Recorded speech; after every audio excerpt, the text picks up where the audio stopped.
It's not about lines, it's about energy. It's the confidence to smirk without explanation, the patience to hold a pause without panic, the ability to make eye contact without turning it into a staring contest. Women feel that. And when they do, the vibe shifts. Suddenly, you're not just another guy. You're the man who actually gets it. And now, for the secret most men fumble completely. Secret 3.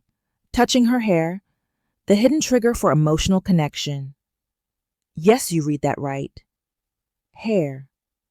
That seemingly innocent strand holds more power than you think.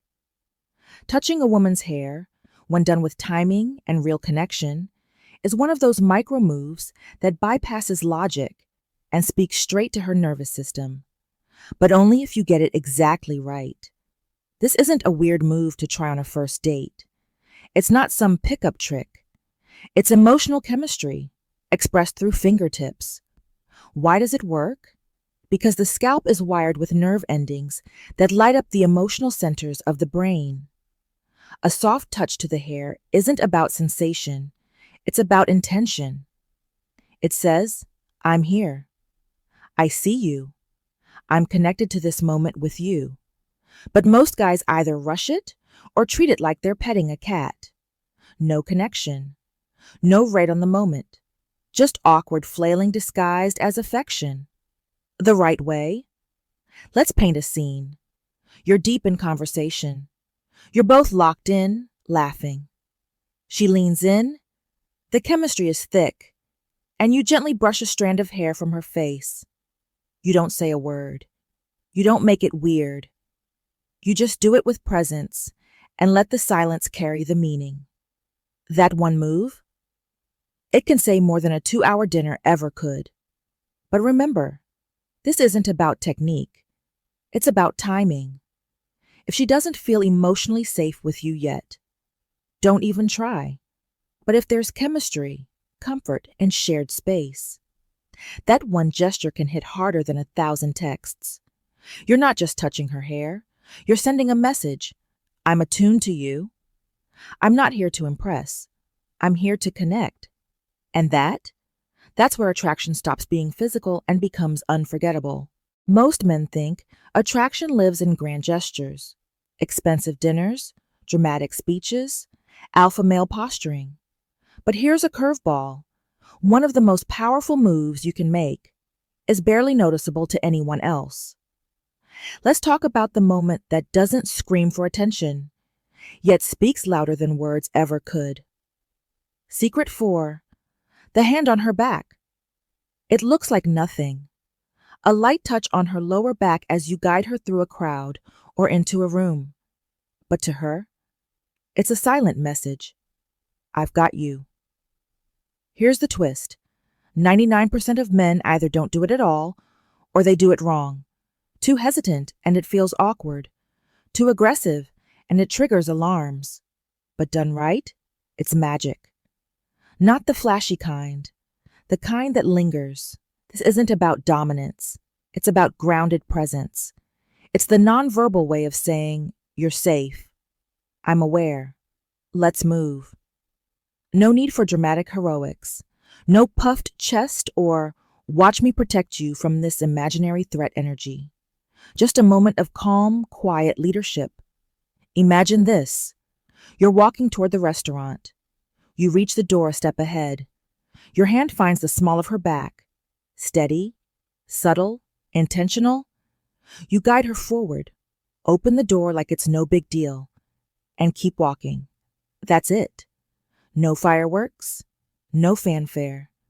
But she feels it. She remembers it.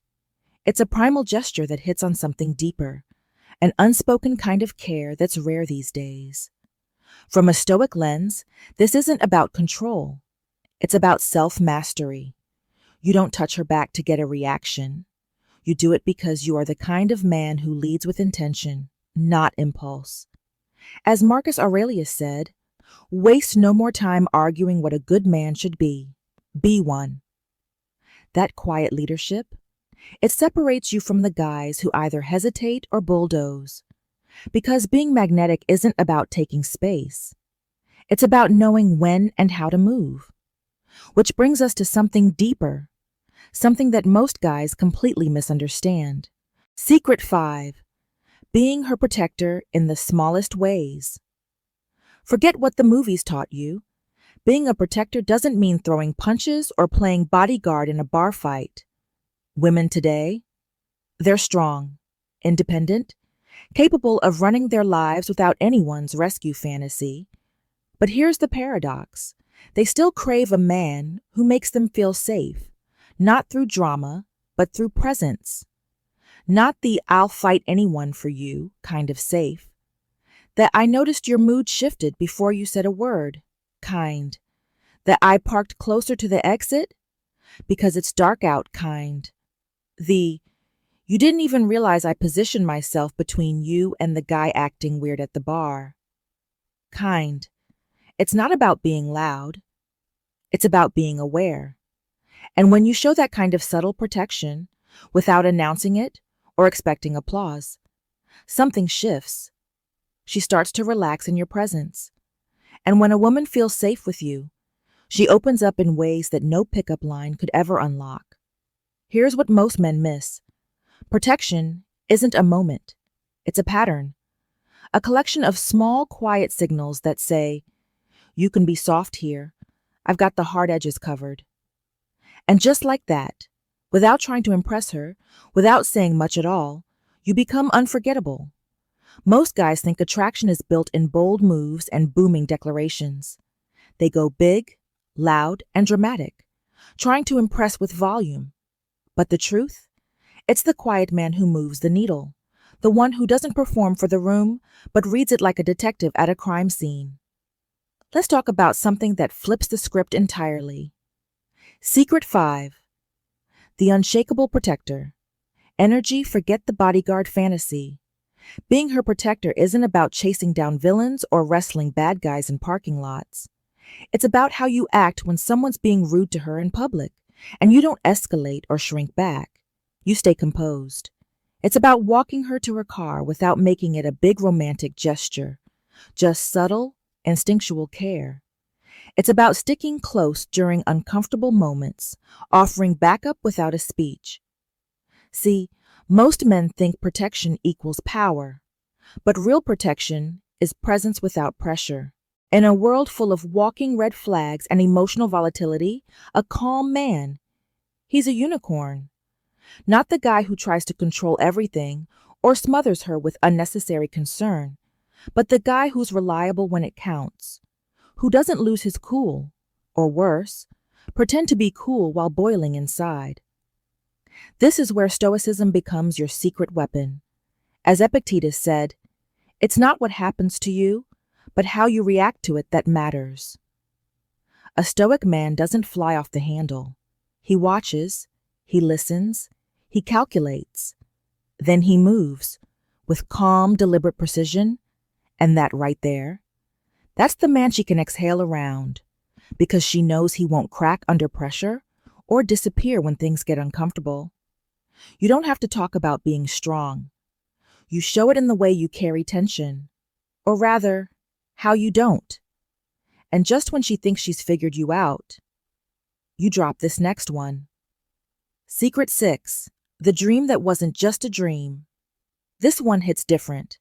It's not about body language or bravado. It's about the mind game she never sees coming. Here's the move. You're chatting casually. Nothing heavy. Then, out of nowhere, you drop a line like, "I had the weirdest dream about you last night." Then, silence. Let her lean in. Let the curiosity marinate. 9 out of 10 times she'll bite. "Wait, really? What was it about?" Now don't go overboard with some wild fantasy. Keep it vague, soft, realistic, almost boring, but emotionally sticky. Something like, "I don't remember all the details. We were just sitting in a cafe, talking about something deep. It felt weirdly nice." Boom. You've just embedded yourself in her mind, like a whisper she can't unhear. Why does this work? Because a dream is not a pickup line. It's not rehearsed. It feels organic. It tells her, you exist in my subconscious, even when I'm not trying. That's more powerful than 1,000 compliments. Women aren't drawn to effort. They're drawn to energy that feels unforced. A dream slips past her logical defenses. It taps into emotion, intuition, mystery. And here's the psychological kicker. When you mention a dream, it plants the idea that there's something unspoken between you. Not obvious, not needy, just intriguing. Most men try to impress in the spotlight. A Stoic man, he builds desire in the shadows. He doesn't chase attention. He creates a pull. Subtle, strategic, effortless. And now she's wondering, why was I in his dream? Was it random? Or something else? Let her sit with that. Because sometimes all it takes is a whisper in the dark to start a wildfire. There's one detail almost every man overlooks. And yet, it's been sitting right under your nose. Or more accurately, on it. Let's talk about the beard. Yeah, that tuft of facial fluff isn't just a grooming choice. It's psychological warfare. Secret 7. The primal power of the beard. You think it's just hair? Science says otherwise. Turns out, a well-groomed beard triggers something ancient, deep in the reptilian part of the female brain, where logic goes on vacation and instinct throws a party. Why? Because even if we're swiping on apps and sipping oat milk lattes, the biology hasn't changed. In the ancestral mind, beards meant one thing: a man who survives winters and wins wars. We're talking strength, maturity, protection, the survival trifecta. Warriors wore them. Philosophers stroked them. Leaders flaunted them. And today? A well-maintained beard still signals I've got this without ever saying a word. But here's the twist most men miss. It's not about just having a beard. It's about owning it. A wild, patchy fuzz says, I forgot my life today. But a clean-shaped beard whispers, I'm deliberate. I'm composed. I'm not just surviving. I'm sculpting my identity. That distinction is everything, because a woman doesn't just see the beard, she reads it, like a book cover to the story of a man's self-discipline. Marcus Aurelius once said, the soul becomes dyed with the color of its thoughts. A well-groomed beard, it's the soul wearing its best suit. And if that wasn't enough, let's talk contrast. A beard frames your face like a cinematic close-up. It sharpens the jawline, intensifies your expressions, and amplifies your presence in a room. Ruggedness with a side of refinement? That's a cocktail. Women can't resist. Now, does that mean every man needs to grow a beard? Nope. But if you can grow one and you're letting it run wild, you're leaving a psychological superpower on the table. So what do you do with all this? Let's tie it all together. You've just unlocked 7 underground truths, the kind most men don't even realize exist. And here's the kicker. None of these are pickup tricks. They're subtle, almost invisible behaviors that rewire how she sees you. Let's rewind for a second. You touch her before intimacy, not after. It builds trust, not tension. You flirt without disrespect. It says you've got control, not desperation. You touch her hair with timing, not impulse. That taps subconscious chemistry. You guide her gently in public. It signals strength without ego. You handle chaos with calm, because protector energy isn't loud, it's grounded. You mention dreams, not declarations, because mystery beats effort every time. And finally, you wear your beard like a crown, not a costume. Here's what no one tells you. You don't need to master all 7. You just need to let them integrate. You don't act them out. You become them. It's not about checking boxes. It's about creating a vibe so subtle and so rare, it lingers in people's minds without them knowing why. And here's the final truth. These habits don't just change how women see you, they change how you see yourself. Because when you carry presence, purpose, and restraint, you stop chasing validation. You stop chasing anything. You move through the world with a quiet force that turns heads without asking for attention. That's what separates the 99% of men who try too hard from the 1% who don't have to. You've got the map now. Time to walk the path.